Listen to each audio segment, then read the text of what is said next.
Today we're going to talk about Google, but before we get into Google, I do want to share something new with you that the county is using. If you can, in your browser, click on a brand new tab, and I want you to go to this web address, classlink.forsyth.k12.ga.us. Once you go to that site, it's going to ask you to log in. Go ahead and log in with your network username and password. Now, after you log in, it is going to pop up a little box saying, please verify your network password. It will only do that this very first time. But go ahead and type your password in there twice and hit submit, and then it won't happen again. All right, this is going to take you to ClassLink. ClassLink is something that we're going to start using soon. It's going to be kind of our hub or our one-stop shop for all of the web applications that we use. When you first go into ClassLink, you'll see, and mine's a little bit different than yours because it's set by school. So you may see more apps on mine than you have set on yours because it's just that Cumming Elementary doesn't need those. But you'll see all of the different apps within here. The nice thing is, since you signed in originally to get to that website, you can then click on these and it will automatically log you in for these web applications. So your students can use this also. Eventually in the future, this is how we would get to It's Learning. Instead of signing into It's Learning, we would sign into ClassLink, and then we would just click on It's Learning. And it would automatically take us into It's Learning and be logged in for us. But you'll see some of the familiar ones. We have Google on here. We have Pebble Go, which I'm going to briefly talk to you guys about today. You can start using this with your kids now. You can put this link to ClassLink in your course, in It's Learning, and have your kids actually go to ClassLink and then be able to click on any of these web applications that they need to have access to. Another nice thing within here, at the bottom you can see we're on our web apps right now, but next to that you'll see a button that says My Files. If you click on My Files, you'll see, you probably got a pop-up the first time. If you get a pop-up, just X that out. And then you'll see your home folder. If you click on that, that's your H drive. So, you can now access your H drive through ClassLink on the web. One of the other benefits is it has the web version of Microsoft products built in, so you can actually go and edit a document right here within the web version of Microsoft. So that's a nice little bonus there. And save it directly back. You can save it back in here. Upload it or anything. Nope, just save it back in here. Yep. So it's almost like Dropbox. Yeah. Okay. But the nice thing is we got both our files and all of those applications all in one location. Is that not cool, the application? Like one login gets you to everything. That's unbelievable. It looks almost like an iPad with all the little apps on there. So definitely you can start using this now. Personally, you can also have your students use this to quickly get into other applications. So I just wanted to let you know that's out there and you can use that. Katie was great, and within your staff information course, if you scroll down on that page, she went ahead and put the link in there. I think she put the link as a picture, and the picture is like the ClassLink app screen. So you can copy that and put that straight into your course if you want to have that already linked. This would be awesome like that. Now, before we get into some of the Google stuff, I do want to introduce you to Pebble Go. This is what I've been doing with all of the K-3 teachers.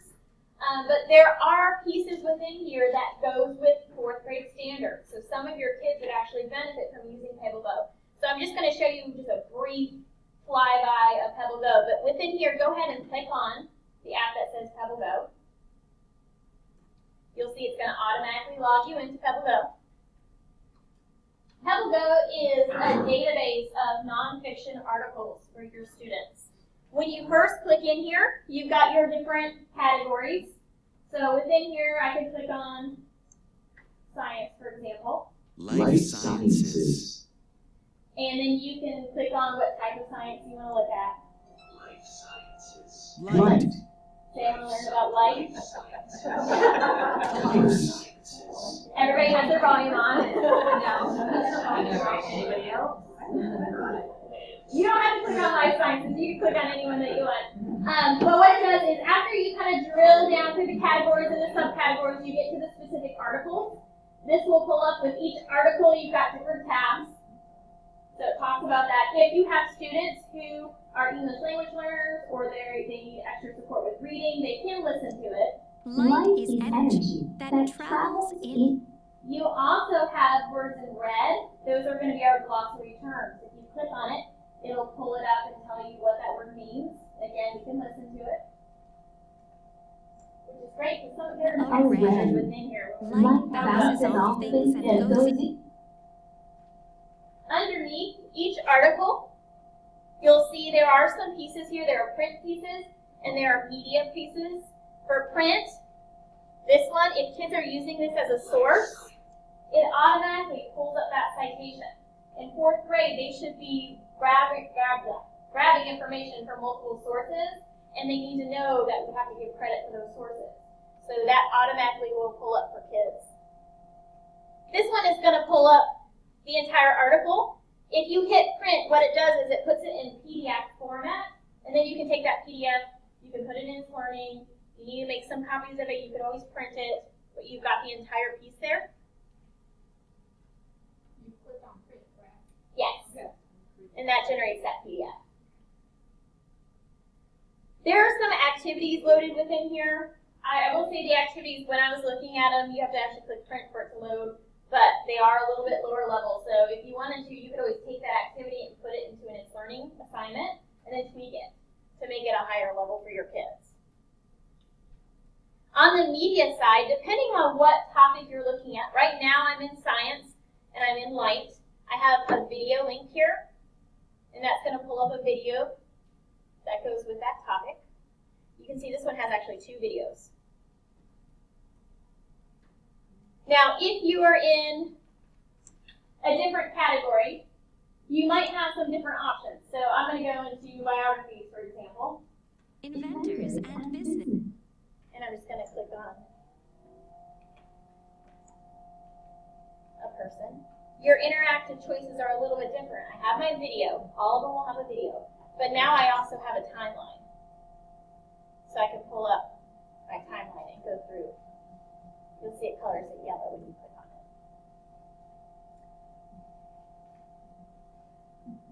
I think it's important to show kids how to navigate through a database. So you definitely want to show them how to click on the category, click on the subcategory, go to the article, and to be able to navigate that way. But you can actually click on the URL for a specific article and copy that URL and paste that within Learning. I do want to show you though, in the planner, in your CES staff information course, I have the Google stuff that we're going to talk about in a second. But if you scroll down past that, I have some Pebble Go things here. This first one is a page. If you link to a specific article, and I have an example here, so I link to Langston Hughes. So you'll see when kids click on it, it goes straight to Langston Hughes. So you would just Copy that URL, yep, across the top. If they have logged into Pebble Go already, it'll automatically log in and pull right up there. If they're doing this for home, then it will ask them to log in. These are the credentials to log in from home for everybody. Coming for everybody. Coming as username, password is school. As soon as they type that in, it'll still go to that Langston Hughes article.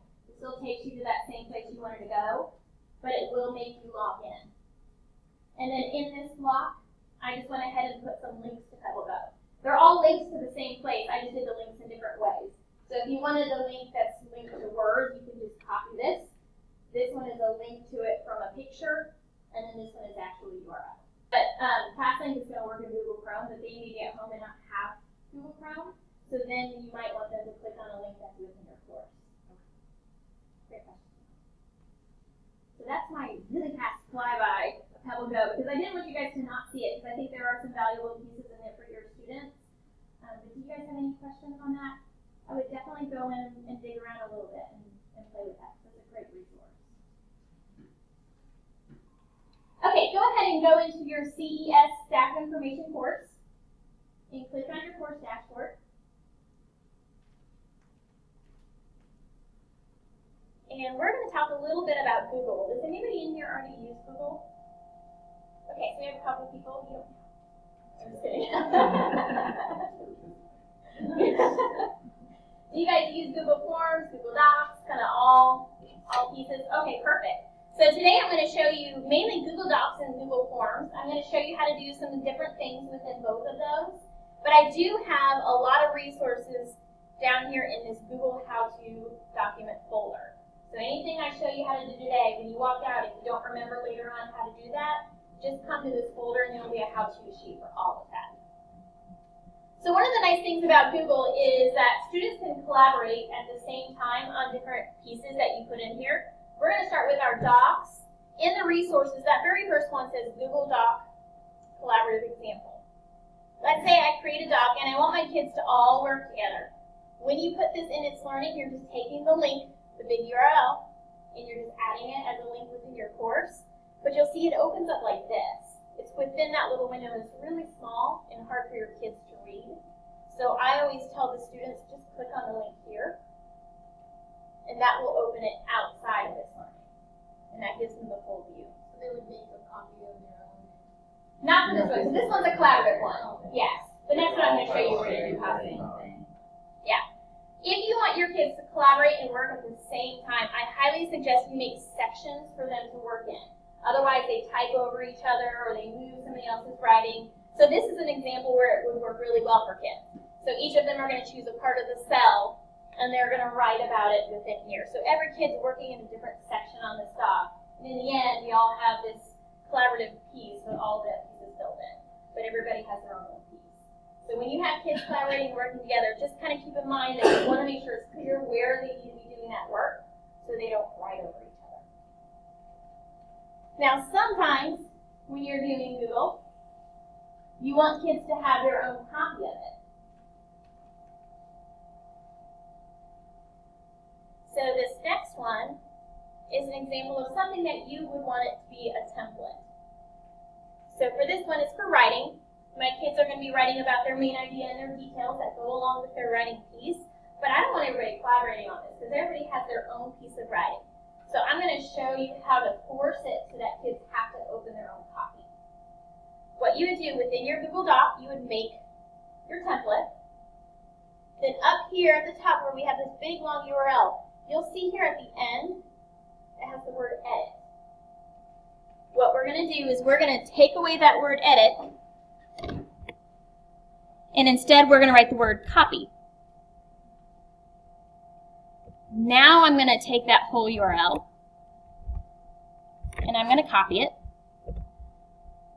And I'm going to come back to my Google course, or my It's Learning course.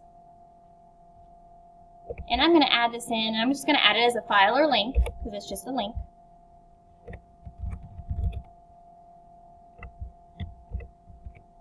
Now you'll see right here, whenever you put a Google Doc in, it asks you if you want to embed it, and it defaults to yes, but remember that's when it shows it in that little window.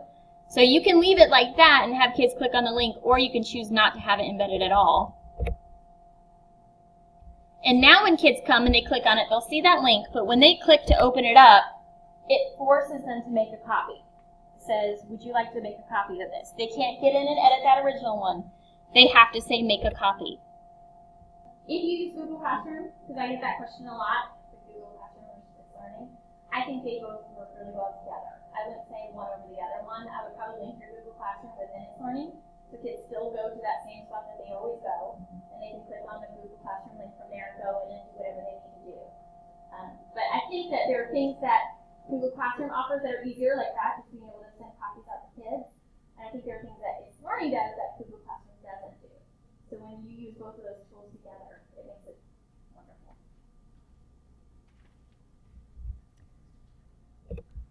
All right, so that's how your kids have to make a copy. And that way, when they're working on that work, they're able to go in and it's their own work, and then they can submit that to you. Now the next one, I want everybody to go ahead and click on this Google Doc example.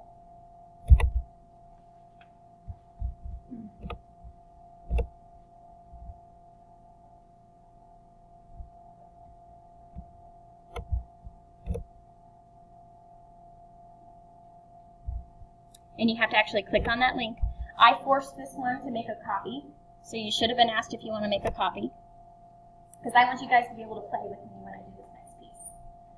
So within a Google Doc, your kids are doing a lot of research. in 4th grade. They have some standards that go along with research. So one of the nice tools that you have in here is if they come up to the top where it says tools, there's the option for research. That's going to pop up a search bar right over here, and I can search for everything. I can search for just images, I can search for quotes, whatever I want. So I would just type in my topic. I'm doing the Industrial Revolution. And since I said everything, it's really pulling in everything that I want. And you guys can practice because you've got your own copy of it right now, so you can type in anything that you want. If you find a picture that they like, they can click on it and see if that picture looks like one that would fit their article. And if they want it, they can just drag that picture and drop it right into their doc. And you'll see it pops it right in there. So all I did was just hold my mouse button down and drag it down. If they want to be able to free move it around their doc, that's where you probably want to say wrap text. And then I can, if I want to put it over here kind of as the side, I can resize it. You know, I can put it in any way so that it formats it within my screen however I want. One of the nice things about this, because we're always talking about citing our sources, giving credit for people's work, you'll see now if you scroll down to the very bottom, there's a citation automatically there.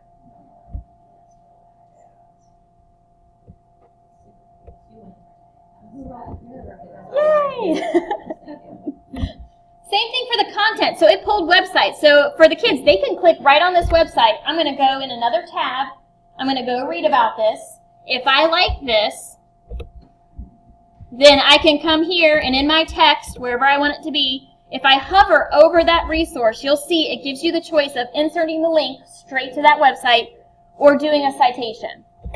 So I'm going to go ahead and put my citation. It pulls up my little number, so now I can type what I want kids to see, and then down here at the bottom, it added that citation in for that article.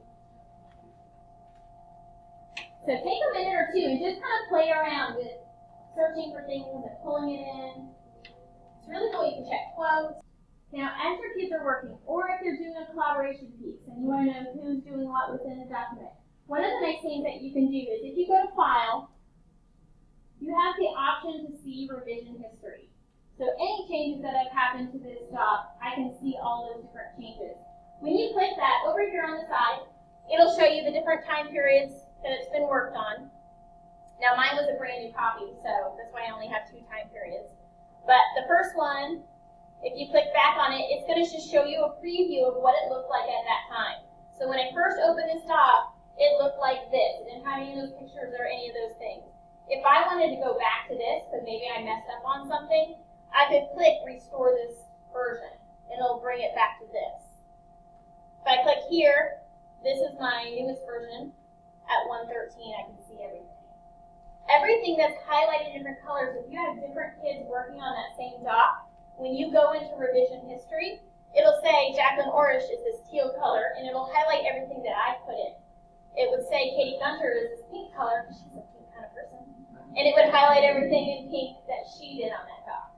So that's a great way if you have kids that are collaborating and you want to know who's done the majority of this work, you can just come into that revision history and use that color coding to see what they've done. So you're going to go up to File, and then Revision History. And it's kind of tricky. Once you're in it, you have to click this little arrow to get out of Revision History.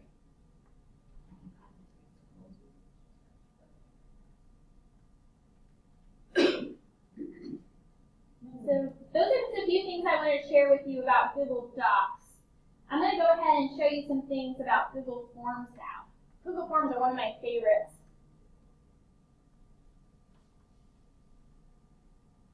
So go ahead and jump back into your Cumming Elementary Staff Information course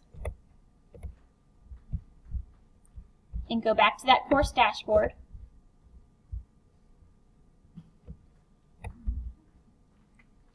Google Forms are a great way to pull information from students or from parents or from other people. There are different ways you can do Google Forms. you can just make it like a survey where they give you information. And then you can do something called threading, where based on what they put, it would send them in different locations. I'm going to give you a couple minutes just to look at some samples here.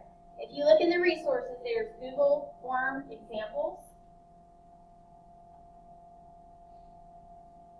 The regular Google Forms, which is going to be compiling information, is going to show up first. I would like everybody to do sample 4, because I'm going to show you something with that. So go ahead and fill out sample 4 at some point when you're playing around with it. And then there's also right here some Google Forms using threading. So all of these regular Google Forms, like I said, are just collecting information. So this is a sample one for feedback. You can see there's different types of questions. There's fill in the blank, there's open response, multiple answers, or multiple choice. So you can add any types of questions that you want.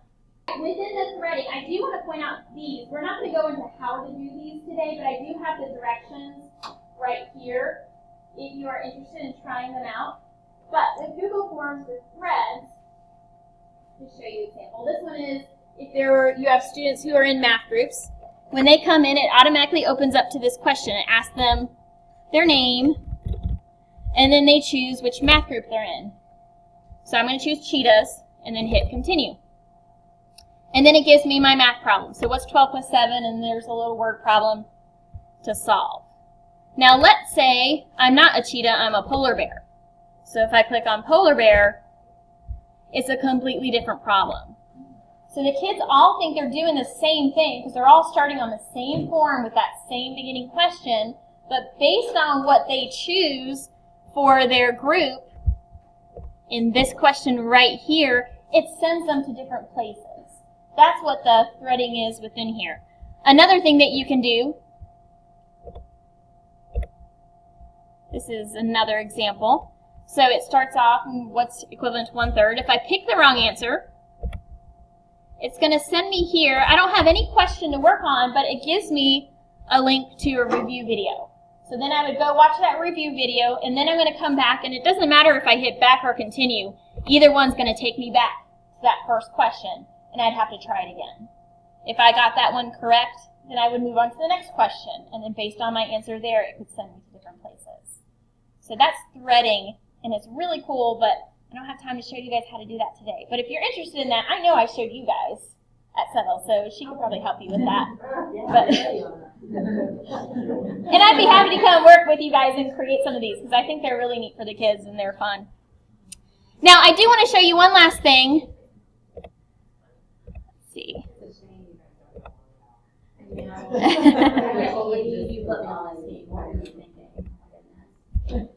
All right, so within my form, let's say you do a form that has just multiple choice questions. There is a way to set it up with one of the add-on features within here that I could have it grade.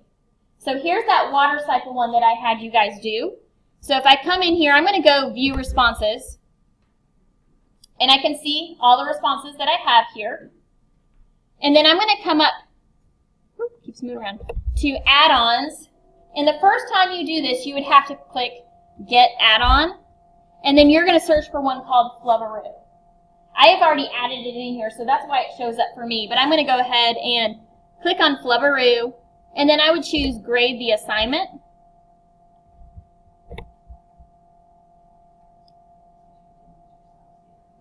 Yes, yeah, you do want to submit one answer that's the correct answer. So it comes through and asks me how I want to grade it. I want them all to be 1 point, so I'm going to leave that there. I'm not going to grade these ones. And then asks which submission is the answer key. So I have already gone through and I submitted the correct answers. Here's mine right here. So I just select that one and I hit continue. And you'll see it starting to grade. Just so you know, I told Katie Gunter to miss some, so it's not that she doesn't know it. She knows the water cycle really well. But you can see it pops up, and then now you can go through and see what they answered, how they did on each question, who answered what. So that's a really nice add-in. You have to add that one in, though. Like I showed you, you have to go to that add-ons at the top and search for Flubberoo. And then anyone that you have set up, you can go ahead and grade.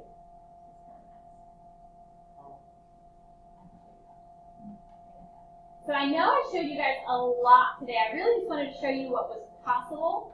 And then if you're interested in learning how to do any of these pieces or you want to try some of these, let Katie know. I know she's happy to come in and work with you guys. And I love coming out to my school. And I'm right over there, so I'm really close. I could come over anytime and work with you guys on this